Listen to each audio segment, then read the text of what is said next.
Assalamualaikum warahmatullahi wabarakatuh. Waalaikumsalam warahmatullahi wabarakatuh. Bismillahirrahmanirrahim. Alhamdulillahi rabbil alamin. Wassalatu wassalamu ala asyrafil anbiya'i wal mursalin, imamil muttaqin, sayyidil ghurril muhajjalin, wa ala alihi wa sahbihi ajma'in, amma ba'du.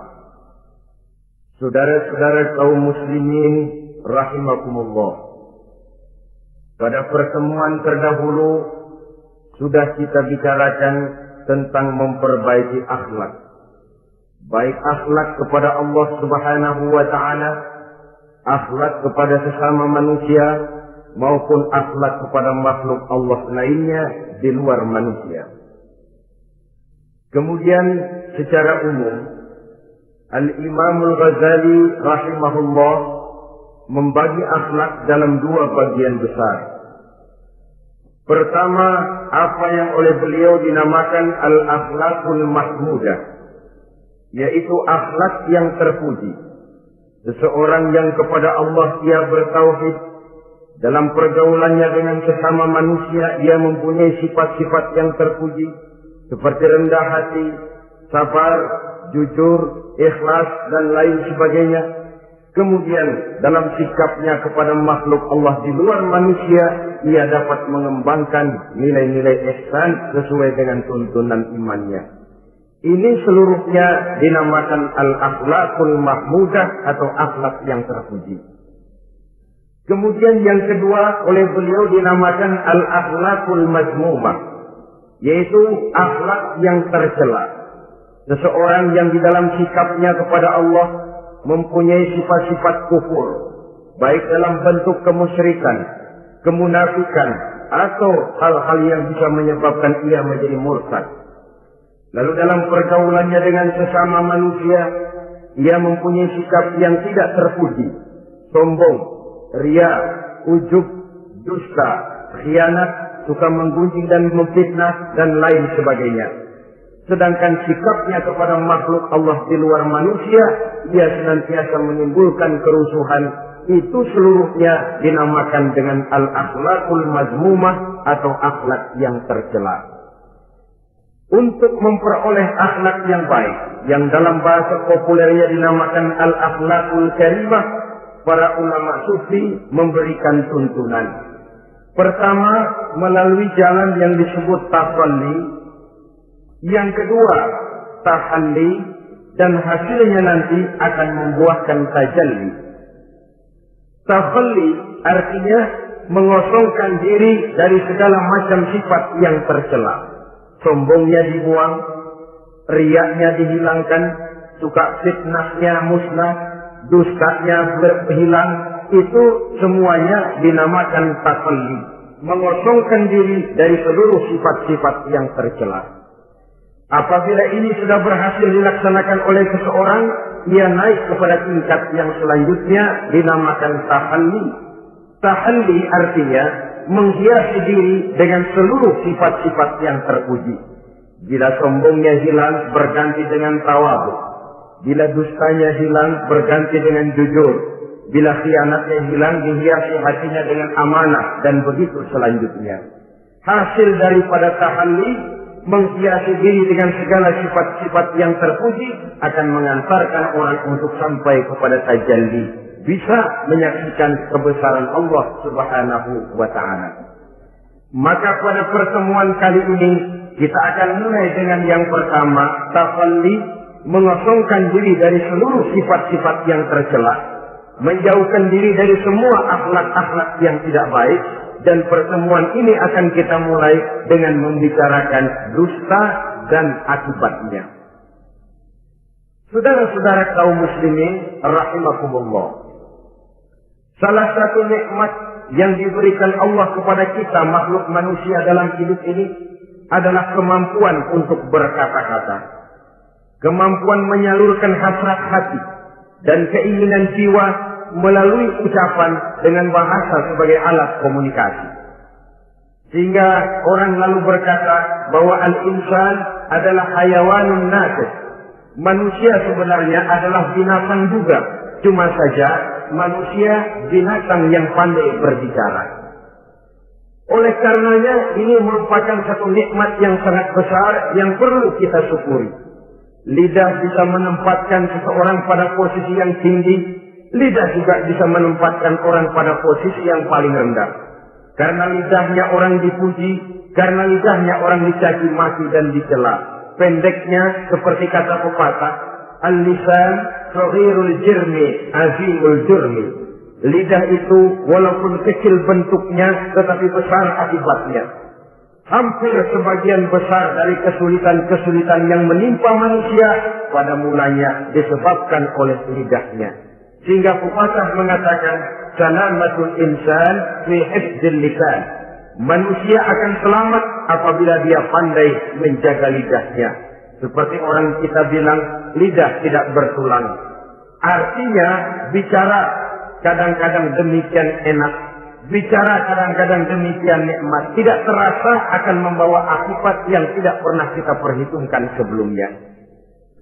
Oleh karenanya, salah satu yang menyebabkan manusia bisa turun nilai kemanusiaannya apabila dia telah mempergunakan lidahnya untuk suatu yang lazimnya kita namakan dusta.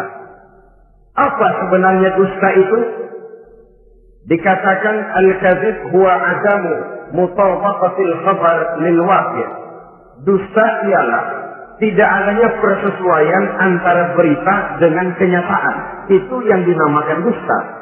Berita tidak sesuai dengan kenyataannya. Nah, bentuknya bisa mengada-ada, bisa menambah-nambah, ataupun mengurang-urang.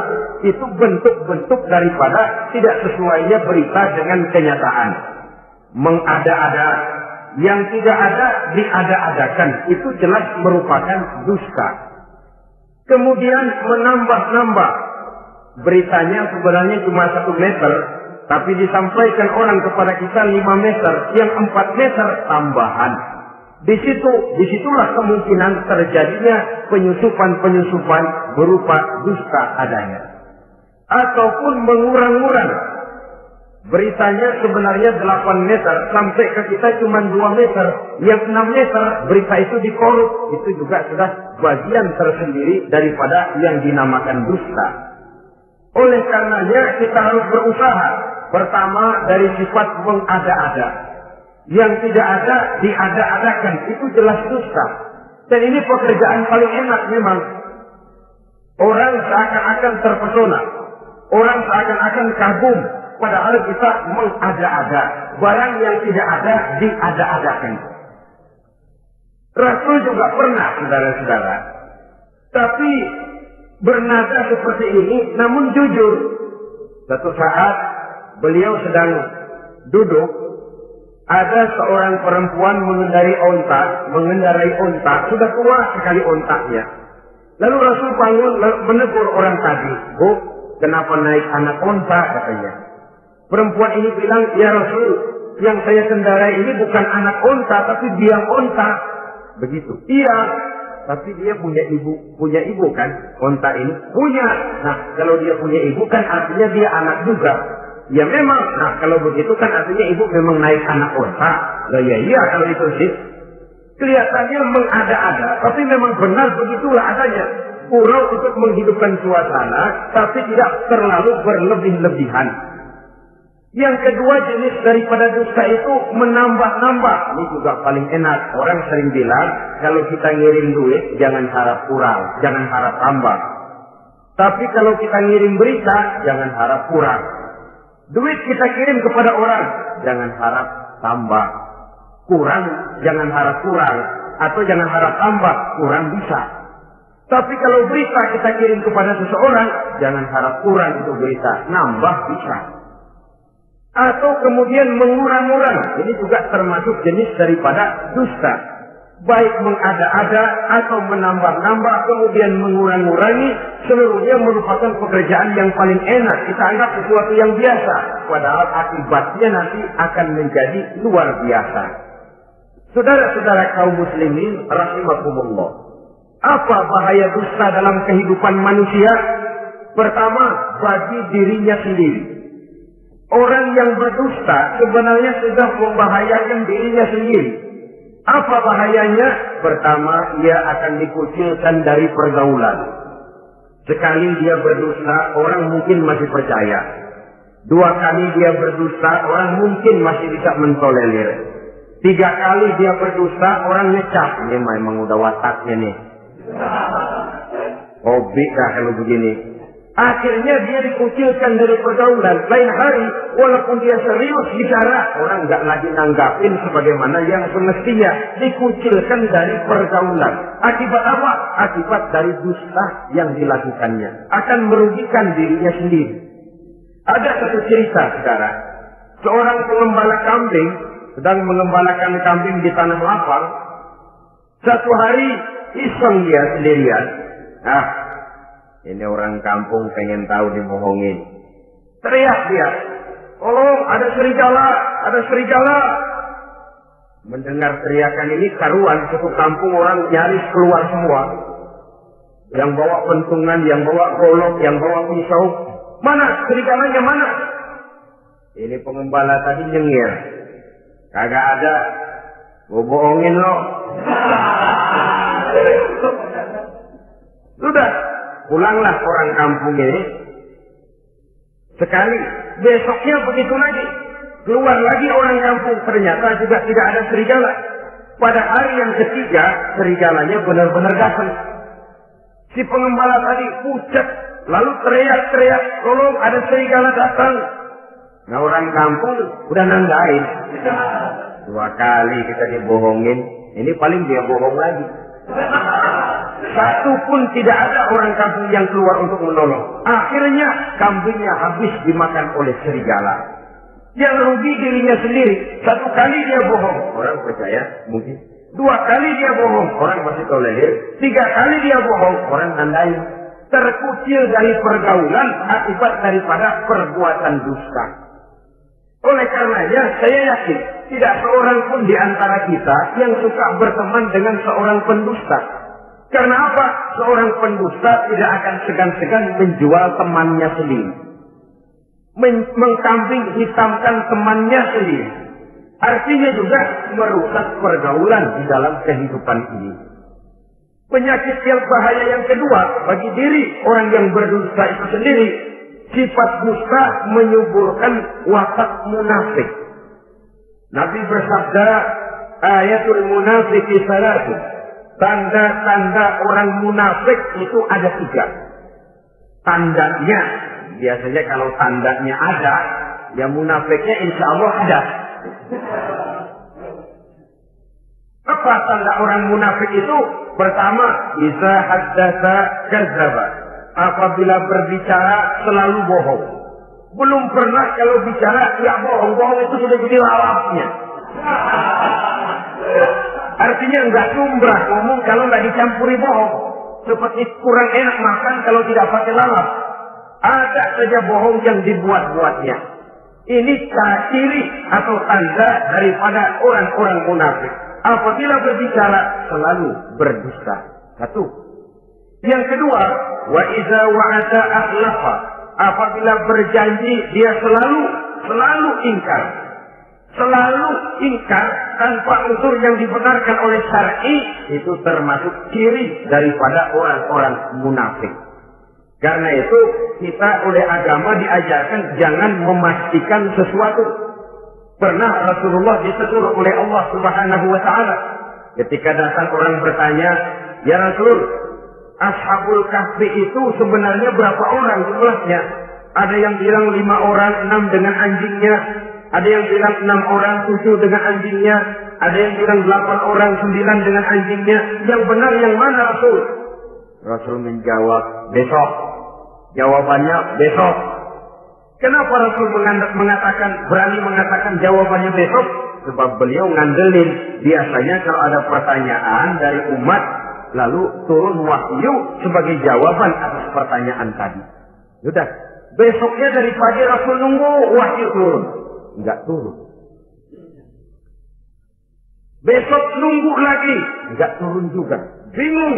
Sekali turun malah menegur beliau. وَلَا تَقُلَّنَّ لِشَيْءٍ إِنِّي فَاعِلُ ذَلِكَ غَدًا إِلَّا أَن يَشَاءَ اللَّهُ. Kalau belum apa-apa Muhammad jangan berani ngeduluin. Besok. Semuanya hanya bisa terjadi dengan izin Allah. Illa an yasha Allah. Oleh sebab itu harus diawali dengan insya Allah. Insya Allah besok saya pasti datang. Insya Allah ya karena kita beriman kepada Allah, kepastian di tangan Allah, pastinya karena kita memang berniat benar ingin datang. Kita kadang-kadang insya Allah ini jadi lalap sih. Asal dia bilang insya Allah udah tulen kagak mau dah. Besok ya, insya Allah enggak ya. Ini salah kaprahnya kita, saudara-saudara. Yang ketiga, ciri daripada orang munafik itu wa idza tumina khana. Apabila dipercaya, ia selalu berkhianat.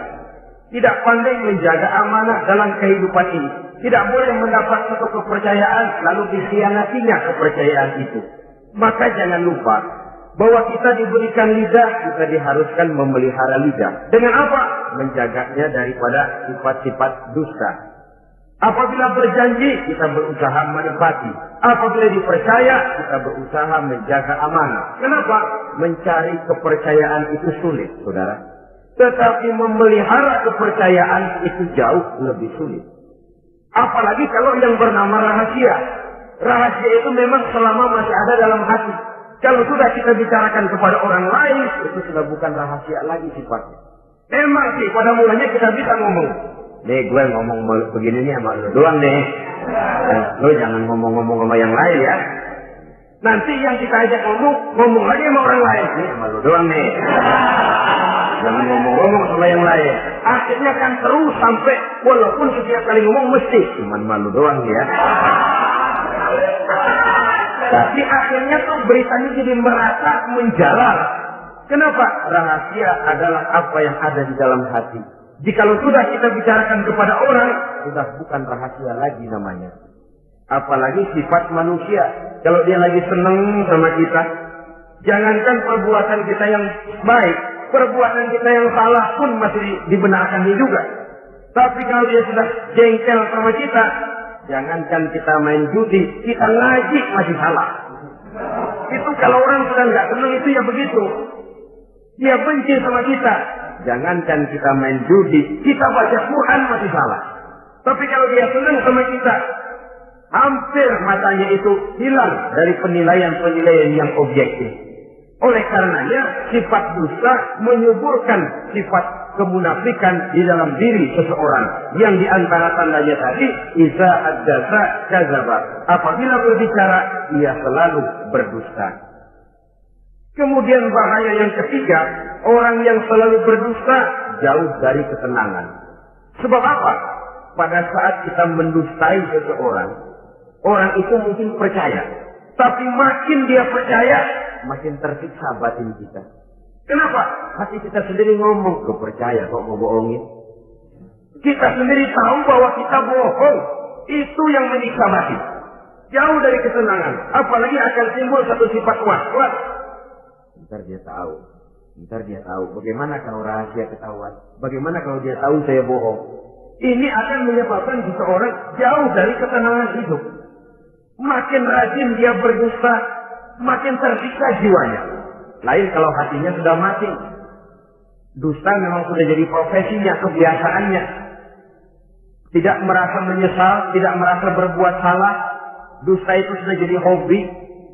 Sehingga enak saja. Hati sudah jadi mati kalau sudah begitu. Dan sepanjang hati sudah jadi mati, itulah yang paling kita khawatirkan. Artinya nilai kita adalah bangkai berjalan dalam pandangan Allah Subhanahu wa ta'ala. Saudara-saudara kaum muslimin rahimakumullah. Oleh karenanya membahayakan diri sendiri dosa itu. Yang kedua, berbahaya bagi masyarakat banyak. Tentu saja apabila status sosial kita tinggi, makin luas akibat daripada kedustaan kita. Seorang kepala rumah tangga yang berdusta, seluruh keluarganya jadi rugi. Seorang kepala kampung yang berdusta, rakyat sekampungnya rugi. Seorang gubernur berdusta, rakyat satu provinsi rugi. Seorang pemimpin negara berdusta, rakyat satu negara rugi. Makin tinggi status sosial, makin besar akibat daripada suatu dusta. Oleh karenanya, menimbulkan keresahan di tengah masyarakat. Masyarakat itu apa? Dimulai dari masyarakat yang paling kecil, rumah tangga. Kalau satu rumah tangga sudah diwarnai oleh sesuatu yang bernama dusta, maka ketenangan, ketentraman, kebahagiaan rasanya akan sulit terwujud di dalam rumah tangga itu sendiri. Seorang istri apabila sudah pandai mendustakan suaminya, maka itu sudah berarti memulai keresakan dalam kehidupan rumah tangga, menimbulkan benih-benih ketidakpercayaan. Apabila seorang suami sudah mulai mempunyai titik ketidakpercayaan kepada istrinya lagi, itu sudah menandakan retaknya basis kehidupan rumah tangga. Istri yang mendustakan suaminya, umpamanya diberikan nafkah, lalu mestinya sebenarnya sudah diperhitungkan cukup, uang masih ada, dikatakannya habis, dan lain sebagainya. Akibatnya nanti si suami mikir-mikir, dan menurut perhitungan dulu masih cukup, kenapa sudah habis? Nah, oleh karena istrinya tidak jujur, suaminya juga mulai berusaha tidak jujur lagi. Mendapat penghasilan besar, mengaku sedikit. Kalau sudah begitu, saling dusta mendustai pun sudah dimulai. Nanti akan terus meresap kepada kehidupan daripada anak-anak sebagai anggota di dalam rumah tangga kita. Saudara-saudara, oleh karenanya, rumah tangga bisa saja berantakan, menjadi kacau, baik karena dusta istri, dusta suami, dusta anak, atau dusta orang lain menyulut dan mengganggu rumah tangga kita. Suaminya lagi enak-enak duduk di depan rumah, datang laporan. Kamu kok tenang saja di rumah? Memangnya kenapa? Istrimu, waduh. Ya memang kenapa istri? Waduh. Itu tadi naik bajai berdua sama orang laki. Ya memang supir bajai, masa dia sendiri. Tapi kalau berita ini digunting, dikat sampai di situ, kan nanti ini sudah menimbulkan suami mendengar istrinya naik bajai berdua dengan orang laki, tentu marah. Pulang istrinya sudah payah-payah dari pasar, dicaci maki dan lain sebagainya. Apa ini? Akibat dari omongan, dari lidah yang memang kecil dan tidak bertulang itu, tapi sungguh sangat besar akibatnya. Kemudian juga pergaulan. Berapa banyak saudara jauh dari saudaranya, teman berpisah dengan temannya, tetangga marah dengan tetangganya, akibat daripada perbuatan lidah, daripada ucapan lidah ini. Akibat daripada yang bernama dusta ini. Oleh karenanya, saudara-saudara, dusta pun merusak pergaulan. Kemudian usaha. Satu kali kita berdusta, mungkin usaha mendatangkan untung. 2 kali kita berdusta, masih bisa mendatangkan untung. 3 kali kita berdusta, orang akhirnya akan mengadakan perbandingan. Jadi kadang-kadang dalam usaha, dalam dagang, dusta juga bisa jadi lalat. Orang nawar dagangan kita, berapa harganya bang? 500. 300 dia, tadi ada yang nawar 400, saya nggak jual. Padahal kagak ada yang nawar. Dia buat sedemikian rupa. Atau kadang-kadang tidak segan-segan memakai sumpah untuk membela kebohongannya. Ya, walaupun sebenarnya bukan sumpah, karena sumpah itu harus dengan lafzul jalalah, wallahi atau billahi, atau demi Allah. Kadang-kadang dengan kata-kata yang kasar. Modalnya cuma 500. Tapi ketika ditawar orang, yang bener aja nawar bu. Padahal ini saya beli modalnya aja 700 perak, biar mampus nih. Dia beli cuma 500, ngaku modalnya 700 pakai biar mampus lagi. Saudara hadirin yang saya hormati, sepintas mungkin orang percaya, mungkin orang yang tergerak untuk membeli. Tapi kemudian keuntungan yang didapat dengan jalan berdusta itu bisakah membawa berkah dalam kehidupan kita? Rasanya tidak. Dan kalau sudah tidak membawa berkah, maka itu keuntungan itu tidak lagi akan mendatangkan ketenangan di dalam kehidupan. Oleh karenanya menjaga lidah ini memang berat. Sehingga dalam satu hadis lain Nabi bersabda, al-jannatu mustaqatun ila arba'ati nafar. Surga rindu, surga kangen kepada 4 macam manusia. Ini model. Biasanya manusia yang kepengen benar masuk surga, ini malah surganya yang rindu, kangen benar kepengen dimasuki oleh 4 macam manusia. Siapa mereka? Pertama, saliyil Quran. Orang yang gemar hobi membaca Al-Quranul Karim. Orang yang gemar membaca Al-Quran dirindukan oleh surga. Apa membaca sekedar membaca? Ya, membaca Quran dan beribadah dari sebab membaca itu mengerti atau tidak mengerti artinya. Tapi jangan lupa, membaca adalah alat agar kita mengerti. Mengerti adalah sarana agar kita bisa mengamalkan dengan baik. Itu maksudnya. Baca Al-Quran agar kamu mengerti isinya. Kalau sudah kamu mengerti isinya, kamu bisa mengamalkannya dengan baik. Jadi sungguh yang dimaksud di sini adalah orang yang gemar membaca Al-Quran, tapi prosesnya setelah membaca, orang mengerti. Orang hanya bisa mengerti kalau dia sudah membaca. Kemudian apabila mengerti, dia terdorong untuk mengamalkan. Tahlil Quran bukan hanya orang yang sekedar gemar membaca Al-Quran, tapi juga yang membawa gaya hidup yang Qurani. Saudara-saudara kaum muslimin rahimakumullah. Tahlil Quran, orang yang gemar membaca Al-Quran dirindukan oleh surga. Yang kedua, wa mut'imil ji'an, orang yang memberi makan orang yang kelaparan. Nabi memberikan anjuran sangat. Siapa yang ingin dekat dengan aku di hari akhirat nanti, bersahabatlah ia dengan yatim, dengan piatu, dengan janda-janda tua yang miskin, perlu uluran tangan, mereka yang hidup di bawah garis kemiskinan. Bila diberikan kelebihan rezeki oleh Allah, bersahabatlah dengan orang yang tidak mampu. Mut'imil ji'an, orang yang memberi makan orang kelaparan, dirindukan oleh surga. Saudara-saudara kaum muslimin rahimakumullah. Demikian besar perhatian Islam terhadap kepekaan sosial, terhadap kesetiakawanan sosial ini, sampai dalam ayat Al-Quran dijelaskan oleh Allah Subhanahu wa taala, "Ara'aita allazi yukadzibu bid-din, fadzalika allazi yad'u al-yatim wa la yahuddu 'ala ta'amil miskin." Tahukah kamu, kata Allah, siapa orang-orang yang mendustakan agama? Beragama tapi dianggap mendustakan agama. Kalau sudah dianggap mendustakan agama, artinya imannya dusta. Dia sholatnya dusta. Dia puasanya dusta. Siapa mereka itu? Fadzalika allazi yad'ul yatim. Mereka orang-orang yang meninggalkan, menyia-nyiakan anak-anak yatim. Wala yahuddu 'ala ta'amil miskin, dan tidak memerintahkan untuk memberi makan kepada orang-orang miskin. Kepada yatim, kejam, sadis, tidak punya kemanusiaan sama sekali. Maka mungkin kita yang rajin sholat, mungkin kita yang sudah 4-5 kali berhaji, bisa saja terhalang masuk surga. Karena di sebelah rumah kita ada anak yatim piatu, merintih kelaparan, menggigil kedinginan. Kita tahu, kita mampu, dan kita diam saja tidak mau memberikan pertolongan.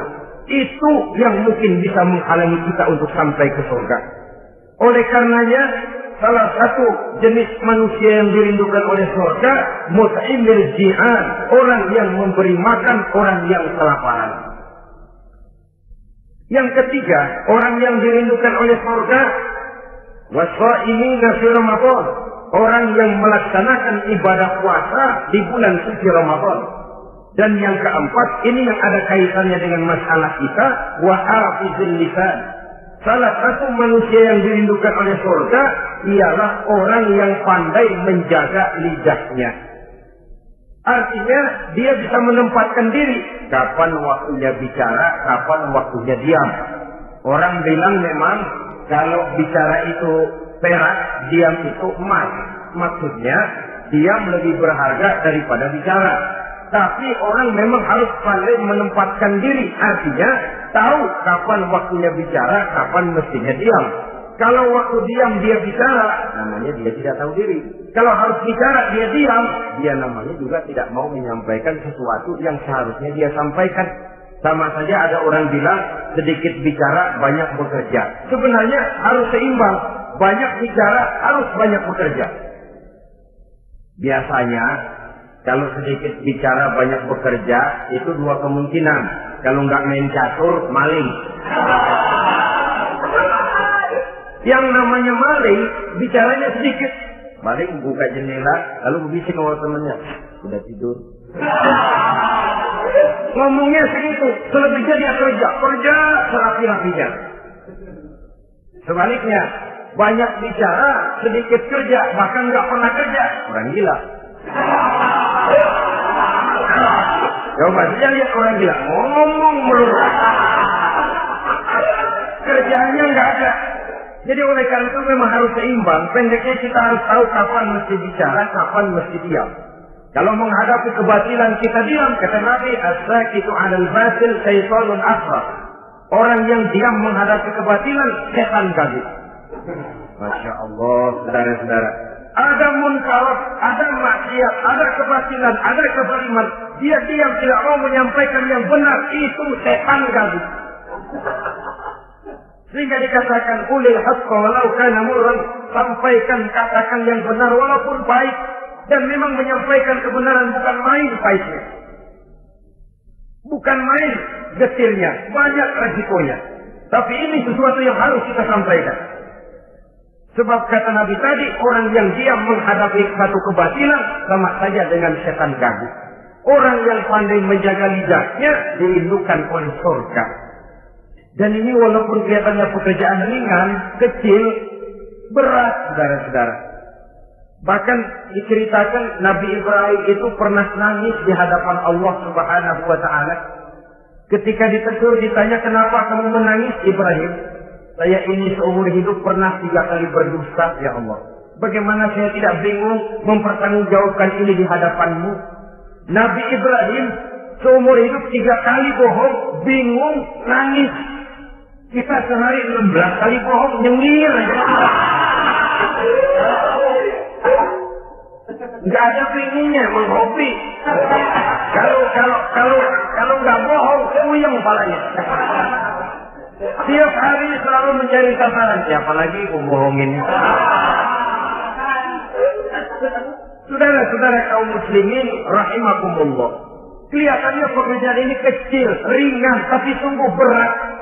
Mengerem lidah, menjaga lidah daripada perbuatan ucapan-ucapan yang tidak mengandung manfaat, apatah lagi sampai bersifat dusta dan membahayakan orang lain.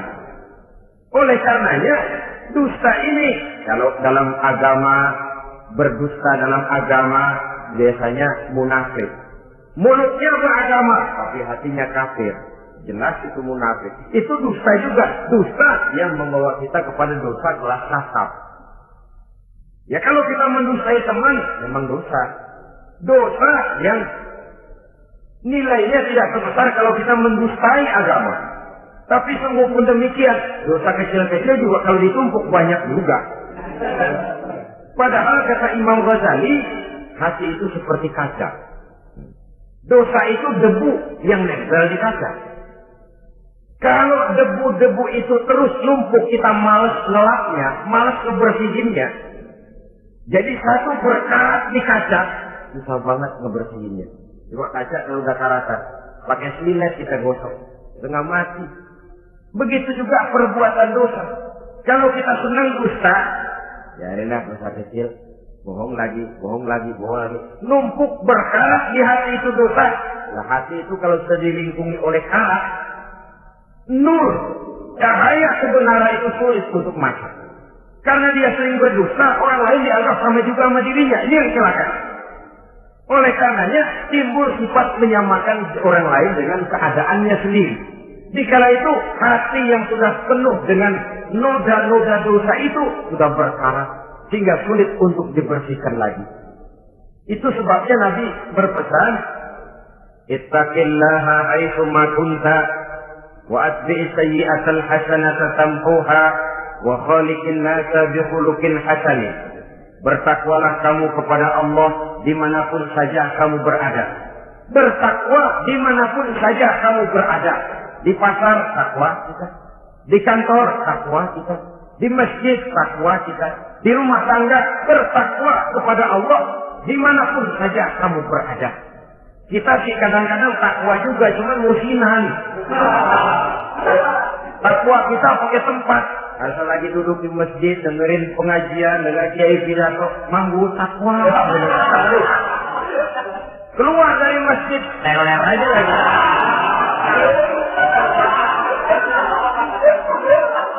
Takwa juga kita cuma pakai tempat. Nabi pesan dimanapun kamu berada, ittaqillah haitsu ma kunta. Bertakwalah kepada Allah dimanapun saja kamu berada. Wa atbi'i sayyi'atal hasanah tamhuha. Ikuti perbuatan salahmu dengan kebaikan, niscaya kebaikanmu akan menghapus kesalahan yang kamu kerjakan. Kalau sadar kita, ya Allah tadi berdusta, astagfirullah, perbanyak istighfar. Ikuti. Jadi begitu tuh kaca kena debu, lap. Kena debu lagi, dilap lagi. Kena debu, dilap lagi. Insya Allah tidak sampai bersalah. Jangan lalu nunggu. Para aja dah taubat, udah tua-tuaan dikit. Kayaknya umur dia yang ngatur. Saudara-saudara, oleh karenanya ikuti perbuatan salah dengan kebaikan. Terselip kita berbuat salah, iringi dengan sedekah. Terselip kita melakukan dosa, iringi dengan istighfar.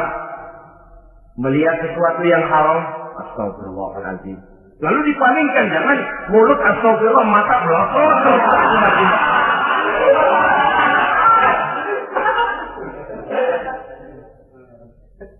Wa khaliqin nasa bi khuluqin hasanin, dan bergaulah dengan manusia mempergunakan akhlak yang baik. Ini pesan daripada Rasulullah Shallallahu Alaihi Wasallam.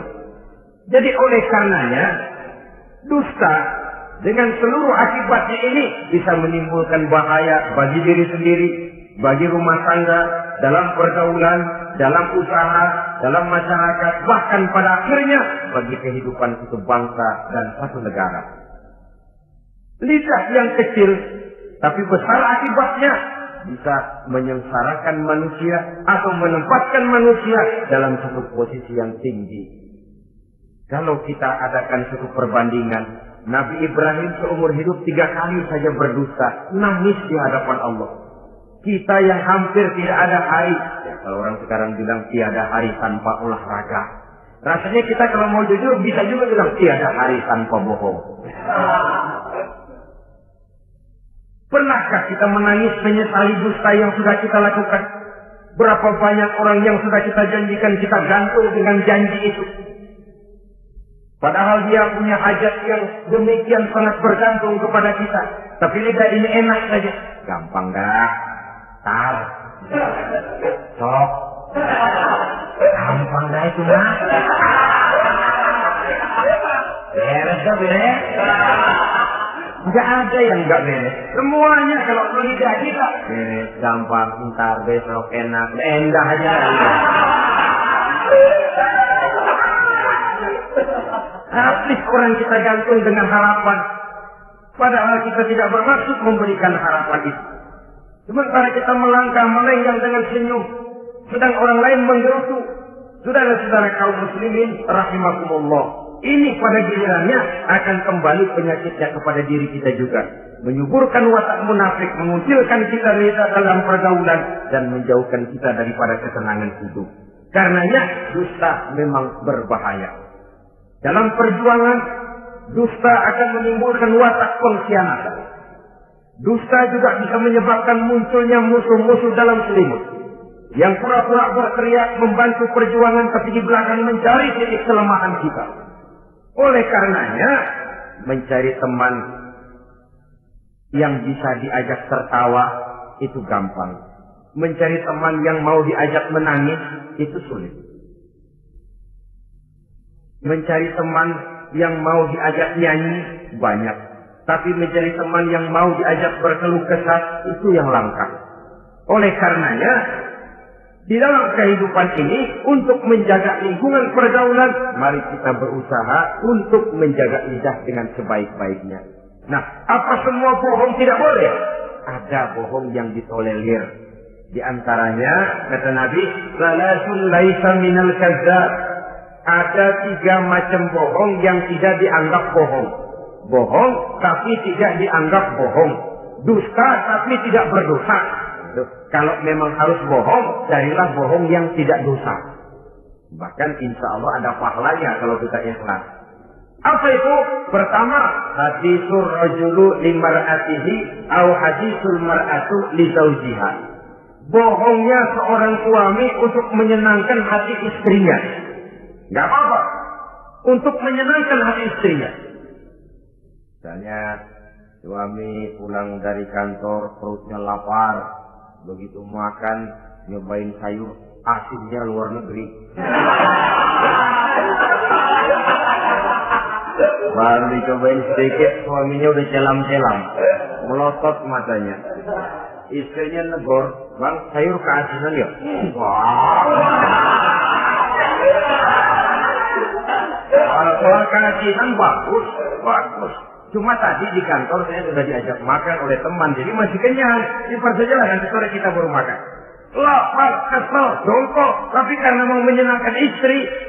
Enggak. Atau sama saja dustanya seorang istri untuk menyenangkan hati suaminya. Bisa saja itu terjadi. Suaminya beli sendal buat istri. Mahal, padahal murah kena mahal. Warnanya gak enak dilihat, potongannya norak. Suami istri tahu kalau itu sendal murah. Suaminya tanya, bagaimana bu sendal yang saya beli? Waduh, cakep bener bang, luar biasa. Tangga kita mana ada yang pakai sendal begitu? Memang kagak ada, jelek.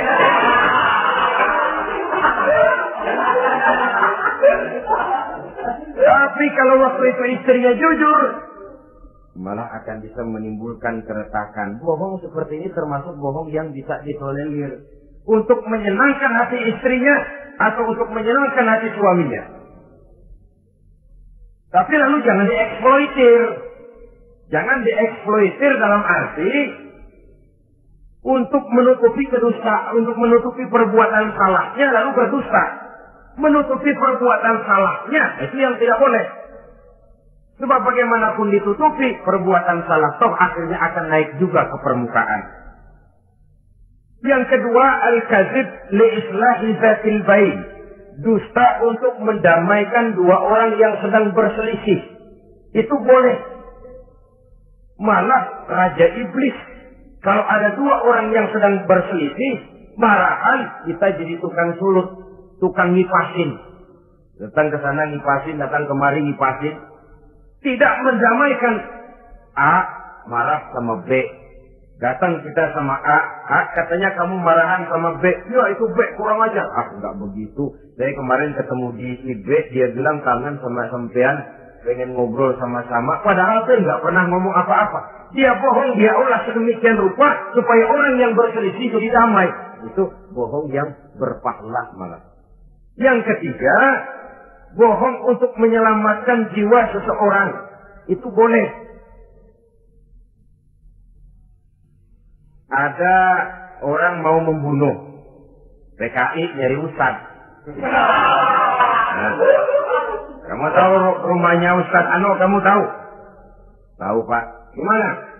Bapak mau apa? Mau saya bunuh dia, kurang ajar. Oh, orangnya nggak ada Pak. Mana?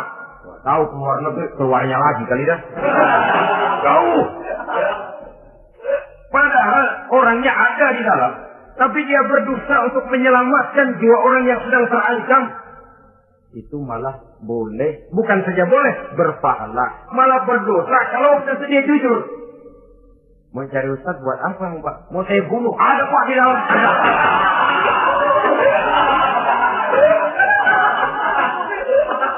Sentimen, kalau perlu saya bantuin ada.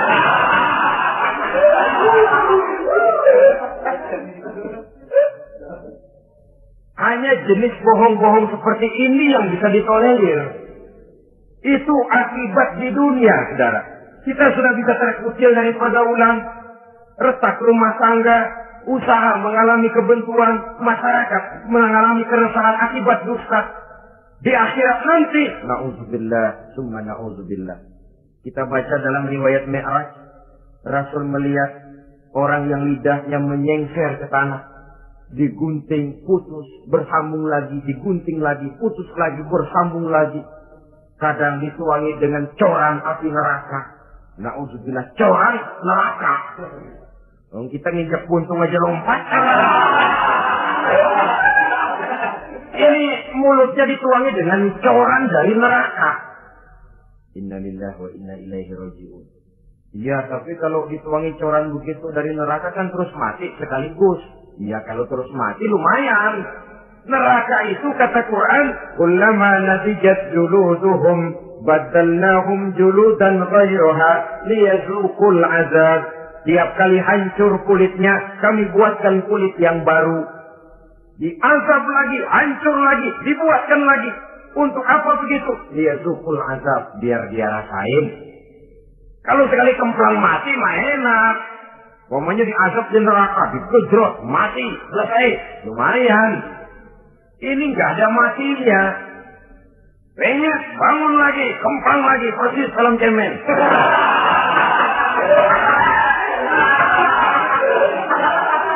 Cuma kalau film cemen mah film, dan itu jelas dusta, di neraka orang tidak kenal mati. Hancur jasadnya, dibuatkan lagi, diazab lagi, dan begitu selanjutnya. Jangan lalu berhitung.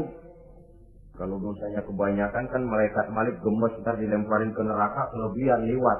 Tapi nggak mampir di neraka. Ya nggak mungkin, saudara-saudara. Tiap kali hancur kulitnya, diganti dengan kulit yang baru. Untuk apa itu? Dia sukul azab. Biar dia rasakan benar azab itu. Allahu Akbar. Sudah di dunia dia mendapat akibat yang sedemikian rupa dan punya akibat buat yang lain. Di akhirat nanti dia akan menanggung azab. Apalagi kalau dustanya sampai membuka aib saudaranya sendiri. Dusta untuk menelanjangi orang lain. Logikanya saja, kalau ada teman kita atau aurat kita terbuka, kita harus menutup. Muslim dengan muslim seperti satu badan. Bila yang satu sakit, yang lain ikut merasa sakit. Bila yang satu tercela, yang lain ikut merasa tercela. Dikala itu, kita harus justru menutupi aib orang lain. Malahan Nabi mengatakan, siapa yang menutupi aib saudaranya di dunia ini, saudaranya muslim, Allah akan menutupi aibnya di akhirat nanti. Kita kadang-kadang bukan nutupin sih, malah ngorek-ngorek. Kadang-kadang nggak tahu aja belagak tahu. Jangan gue dengar anak banyakkan dia yang ngipasinnya. Saudara-saudara kaum muslimin rahimakumullah. Begitu lidah yang suka berdusta digunting dari gunting api neraka, terpotong dibulatkan lagi, terpotong dibuatkan lagi, tidak henti-hentinya sampai kepada hari akhirat nanti. Karena itu berlindung kita kepada Allah. Jangan sampai diberikan lidah yang gemar berdusta. Tapi lidah yang gemar mengatakan yang benar walaupun terasa pahit. Mengucapkan kebenaran itu besar resikonya, panjang jalannya, banyak akibatnya. Mencegah kemunkaran besar resikonya. Tapi itu harus kita lakukan. Setidaknya mencegah kemunkaran. Rasulullah sallallahu alaihi wasallam dalam satu hadis menyatakan iyyakum wal kadziba fa innal kadziba yahdi ilal fujuri wal fujuru yahdi ilal nar. Hati-hatilah kamu daripada sifat dusta, sebab sesungguhnya dusta membawa kepada perbuatan durjana. Dan perbuatan durjana menggiring orang kepada neraka. Mula-mula memang ucapan. Dari ucapan orang melangkah kepada perbuatan. Dan perbuatan itulah yang akan jadi penilaian Allah. Jikalau baik, dia akan menyebabkan kita ke surga. Jikalau tidak baik, perbuatan kita jugalah yang akan menjerumuskan kita ke dalam neraka. Dimulai dari suka berdusta. Akibat lidahnya gemar berdusta, perbuatannya pun merupakan perbuatan dusta. Suka pura-pura, mental munafik. Artinya hilang sifat kejujuran dalam dirinya. Apabila ini sudah melembaga dalam kehidupan seseorang, sulit dia melepaskan diri dari cengkraman dusta itu sendiri. Untuk jangka pendek di dunia ini maupun jangka panjang di akhirat nanti, dusta hanya akan membawa malapetaka bagi diri yang bersangkutan dan juga bagi orang lain. Benar kalau tadi pepatah mengatakan salamatul insan fi hifdzil lisan. Bahkan ada yang bilang kalau lidah lukai hati, kalau pedang lukai tubuh masih kan ada harapan sembuh. Kalau lidah lukai hati, kemana obat hendak dicari? Kita tampar orang dengan tangan 2-3 hari, 2-3 jam bahkan sudah hilang bekas tamparan itu. Tapi kita tampar orang dengan lidah, dengan ucapan, seumur hidup dia akan tetap ingat. Kita bohongi orang, kapan ketemu dia ingat nih, dia nih. Ini yang kerjanya bohongin melulu. Gimana aja ada bohongnya. Kalau sudah dicap sebagai pendusta, kita memang nggak tahu, tapi tiap kita jalan orang iringi perjalanan kita. Pembohong. Saudara, masyarakat ini punya hukum yang tidak tertulis, tapi lebih kuat dan lebih kejam daripada hukum yang tertulis.